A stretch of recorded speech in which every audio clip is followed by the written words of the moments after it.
স্মৃতিগুলো মানুষের এভাবেই কেটে গেল।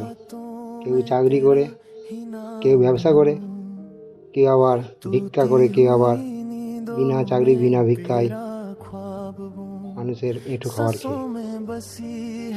পৃথিবীতে এসেছি জানি না যে এইভাবে মানুষ দেখবে বলে, কিন্তু দেখতে হচ্ছে।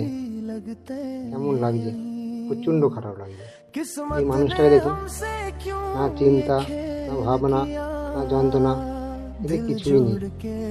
কষ্ট তাও সেটাও নেই। ভগবানের সাথে সাথে মানুষেরও লীলা দেখো। এসো না আমরা সবাই মিলে এসে এই গরিবিটা দূর করি। আমি জানি কেউ পারবে না, কারণ মানুষ হচ্ছে স্বার্থপর।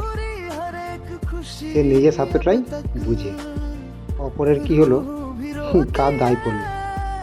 এই মানুষটা জানে না এই সঙ্গ কেউ আছে। সে জানে আমার এই ডাস্টবিনটাই আমার সঙ্গ।